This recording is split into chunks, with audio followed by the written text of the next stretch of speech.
you said jump wrestling fans up there, listen, old black Bart has got a book.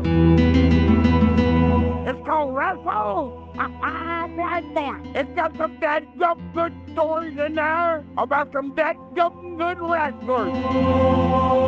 Read stories of Dusty Rhodes, the Von Erich, Scott Casey, Sergeant Slaughter, Roddy Piper, Mr. Fuji, Ron Bass, Bruiser Brody, Mike Davis, the Grappler, and many others. And I guarantee you one thing, that it'll be the best dadgum read you've had in a long, long time. Get your book today at Russellville.com or on Amazon. Russellville, it's where wrestling lives.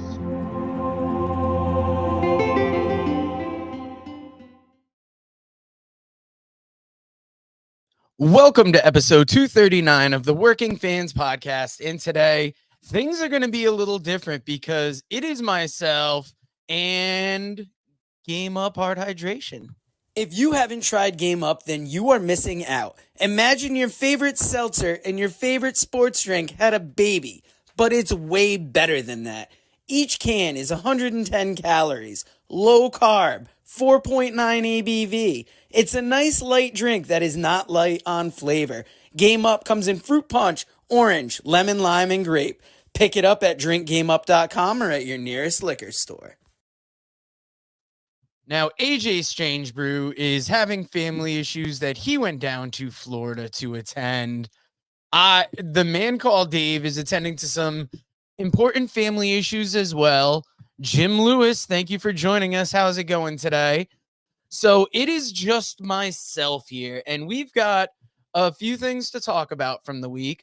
I'm going to start with the one that I was going to defer to Dave about, and that is The Rock appeared on Smackdown this past Friday and answered Cody's challenge. And it's interesting because now for WrestleMania, what we have set up is a tag team match, night one, The Rock and Roman Reigns versus Cody and Seth Rollins. And our very own AJ Strange Brew is going to be there live. So I know he's excited about this, but what I am most excited about from this is the fact that who wins on night one is going to depend. The stipulation will depend on night two. Yeah, it should be a big night tonight on SmackDown. But so if The Rock and Roman Reigns win, it is a Bloodline Rules match for the next day. And if Cody and Seth win, there's no Bloodline involvement the next day. So the way I see it happening is it's got to be a Bloodline Rules match the next day. Cody takes the pin night one. I forget who, I believe it was in one of our TikTok chats, suggested this. And then night two, you have Cody overcoming everything and finally beating Roman Reigns. So I think the way that this WrestleMania has been ramping up has been amazing. I think the storyline between Cody, The Rock, and Roman Reigns has all come together well. And it was breaking news this morning that the WWE announced the U.S. Express is set to go into the Hall of Fame. So Barry Windham, Mike Rotundo, and it's very interesting. Like, I'm really liking the Hall of Fame class they got going in. You're starting with Paul Heyman, and then you've also got Bull Nakano next, and then U.S. Express. So we'll have to see if we get any more ECW people in there. It would be interesting, but I'm excited for the ramp up to WrestleMania. It's coming quick. We're just under a month away. WWE's 2K24 just came out today. So big things are going for WWE right now. But if you tuned in this Sunday, get the graphic up here, you caught our AEW Revolution live watch along. And this was a heck of a show, I thought. If you go over the 0-hour matches, 12-man tag was what it was. It did set up. They did give Jay White mic time at the end of it, which I thought was strange, but setting up future things for Bullet Club Gold. Women's tag match was great. Sorry, I gotta get the graphic here. All-Star Scramble. I think we all saw who was gonna come out of that with the win, and Wardlow is redeeming that title shot at Big Business this coming week. So that will be something to see.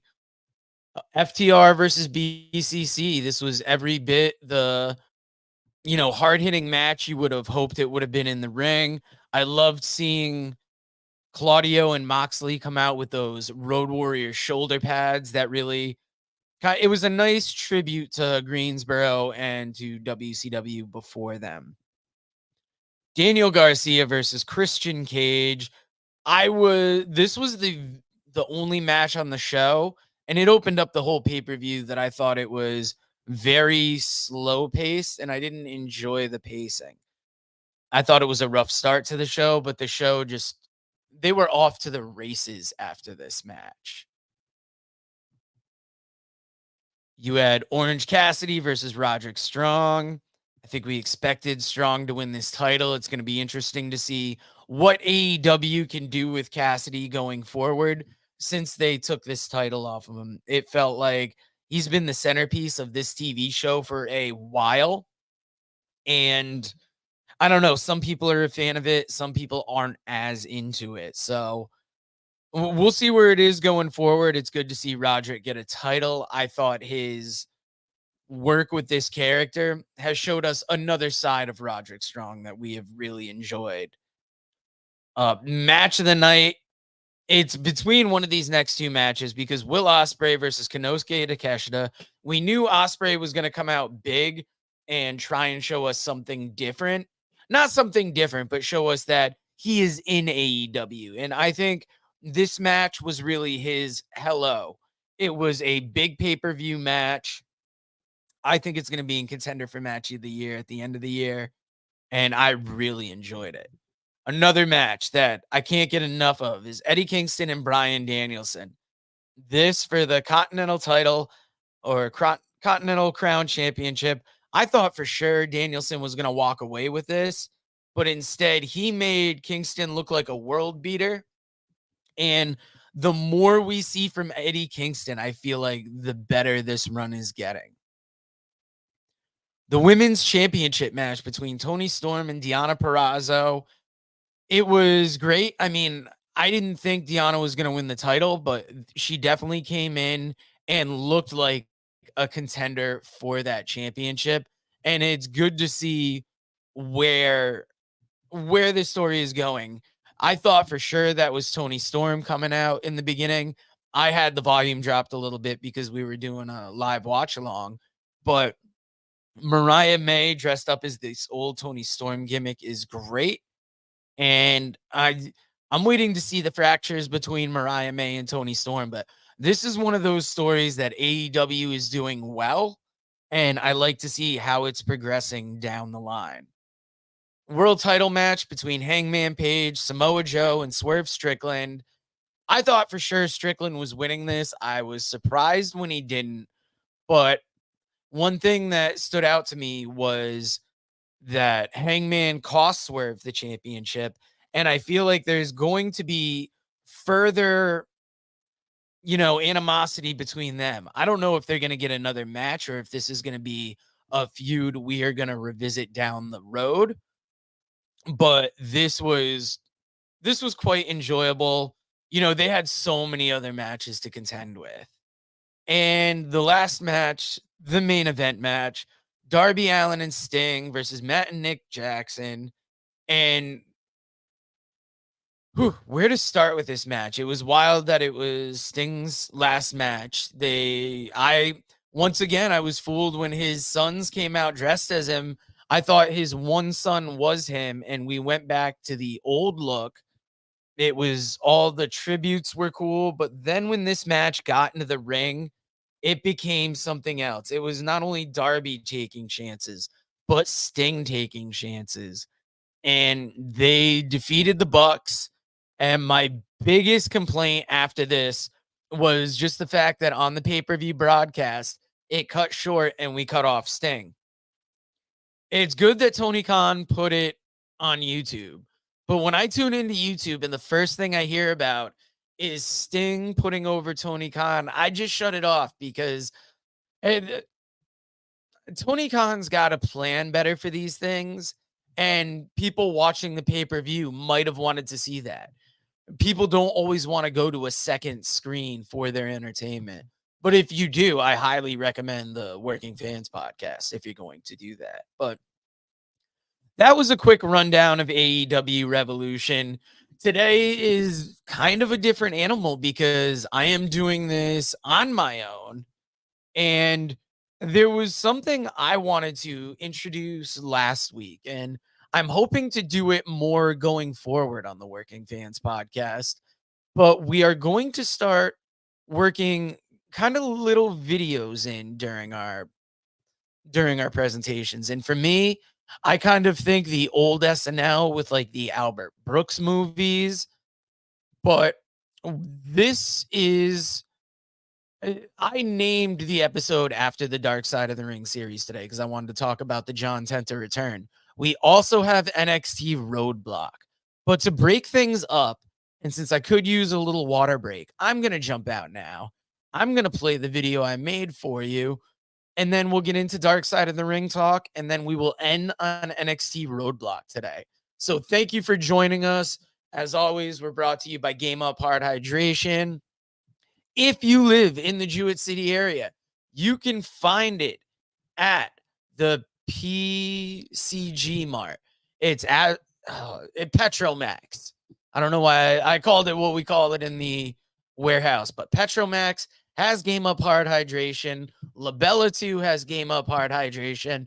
And we've got the Dark Side of the Ring.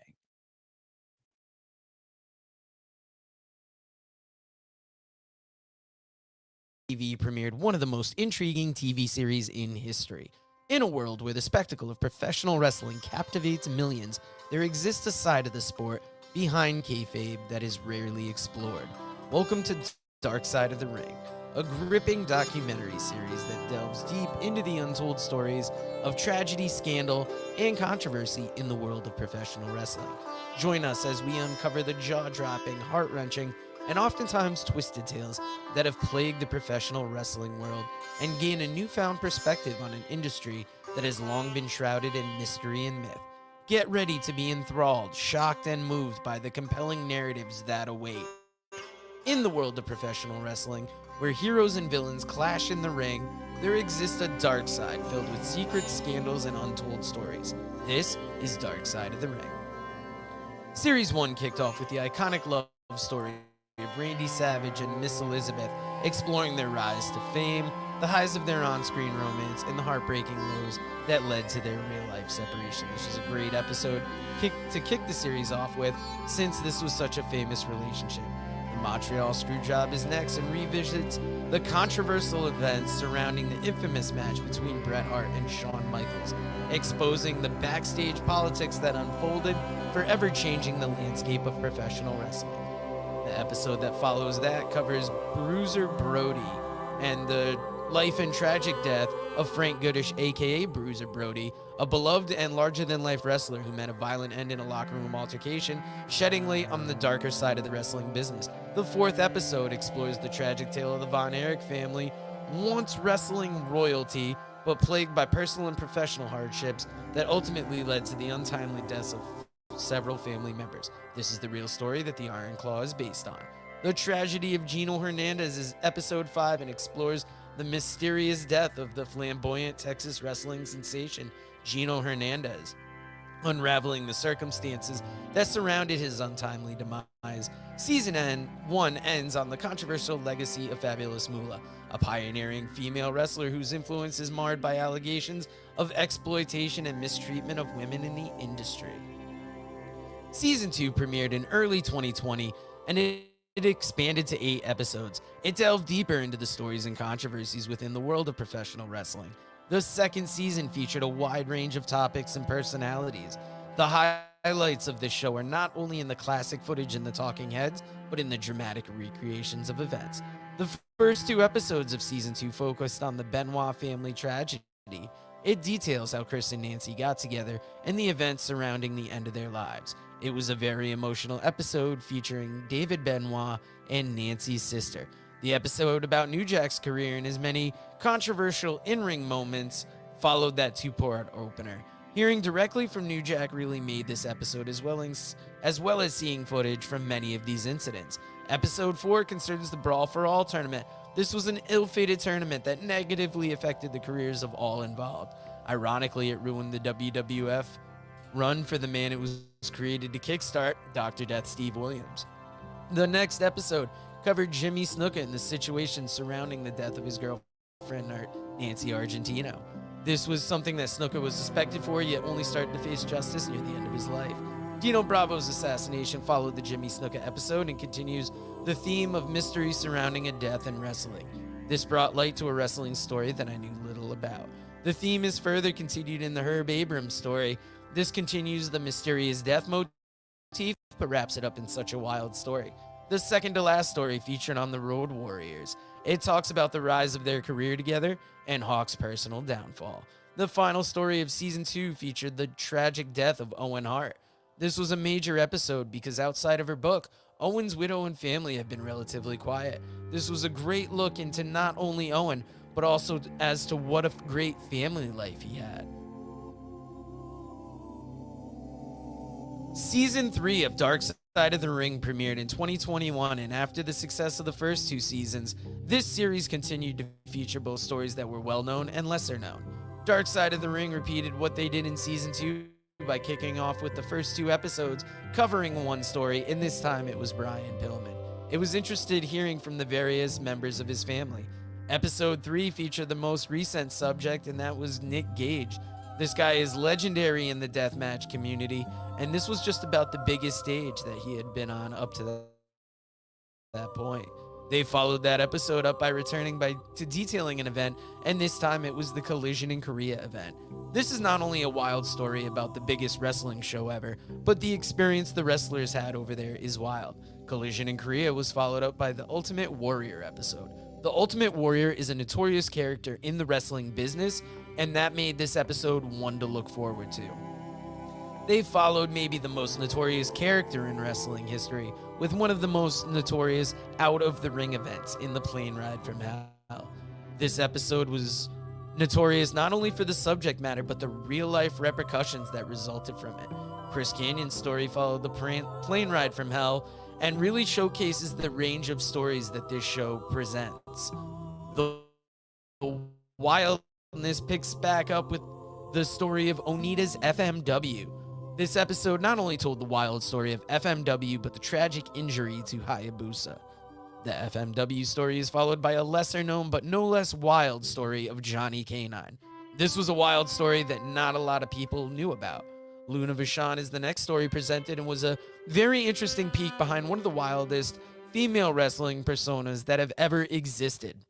Rob Black's XPW is the second to last episode of Season 3. This was a wild story of a promotion not only because of the extreme violence, but also the relation to the porn industry. Dark Side of the Ring Season 3 closed out with the steroid trials. Since this was a big WWE scandal, this was an interesting episode to see the coverage on. And they had been so successful with 3 seasons of this that Dark Side of the Ring Season 4 premiered in early 2023. Between Seasons 3 and 4, there was some discussion about whether the series would continue.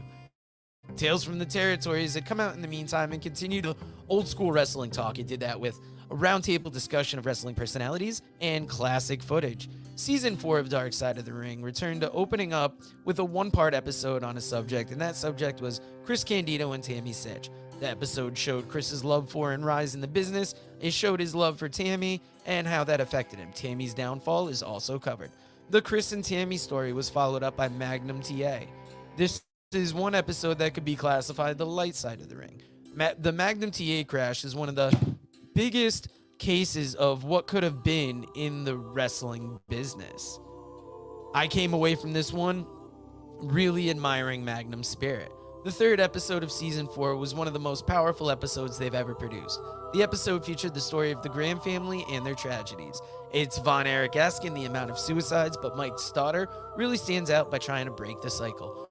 The Graham story was followed up by the Doink the Clown story. Matt Bourne, the man most famously associated with playing Doink, was the focus of this episode. Episode 5 covered the junkyard dog, covered how important the dog was to the area he wrestled in, and how sad his downfall was. Junkyard Dog was followed by Adrian Adonis. Adrian Adonis was known for playing an effeminate character, but was a real-life tough guy. Abdullah the Butcher was covered in episode 7. This gave an interesting look behind the character and featured the story of him infecting Hannibal later in his career. Another is Big Man is covered in the next episode, where Bam Bam Bigelow's story is featured. The second to last episode covered in season 4 is Bash at the Beach 2000. It examined why this event went down the way it did. And the final episode of season 4 was the highly anticipated Marty Jannetty episode. This episode not only covered his many career failings, but his outside of the ring episodes as well. And as you saw, season 5 kicked off with Earthquake, and I really enjoyed this episode. We did a live watch along that night. It was NXT Roadblock and Dark Side of the Ring, and it was great to see all the old Earthquake footage. They covered the Koji Katao fight. They even got into the Shockmaster. But what really stood out for me for Dark Side of the Ring was John Tensa's family, how great they seem.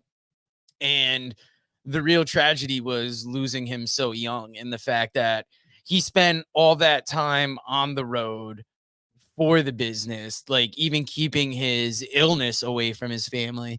And then by the time it was discovered, it was far too late. So that was a real tragedy.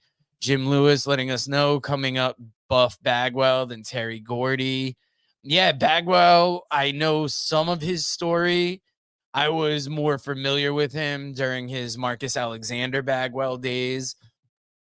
But, I mean, he's a character in the wrestling business. So that is going to be something. And today we are finishing up with NXT Roadblock. This was Tuesday night show, and it was quite the little special event on NXT. The show kicked off with the Asylum match. Dijak beat Joe Gacy. Great weapons match. We got to see Dijak display his athleticism doing that moonsault off the cage. I love this. Following that match, they had the NXT tag title match. Baron Corbin and Braun Breaker defeated Chase U of Andre Chase and Duke Hudson. This was a good match. I think it's just really setting up the fact that Corbin and Braun Breaker are going into Stand and Deliver as dominant NXT tag team champions, and that who's going to step up to take them on? Could it be the Good Brothers? Could we see another tag team in NXT step up for that? It's a really interesting time because I didn't see them being tag team champions. I just saw them maybe winning the Dusty Cup, but they're doing something with this team. I think it's elevating. I say elevating Breaker, but Breaker's really elevating Corbin, and Corbin is just reinventing himself. So I like this War Dog tag team. That match was followed by Shawn Spears. Yes, he is not going by Ty Dillinger anymore.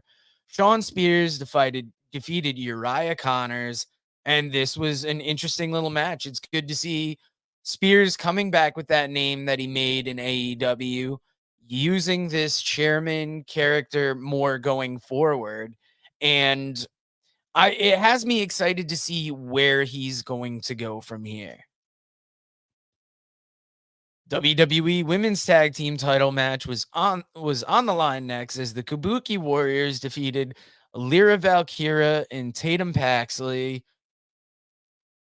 I like the Kabuki Warriors. This didn't really stand out for me as much because you had the Shawn Spears return on here. I was really excited for the Dijak Gacy match.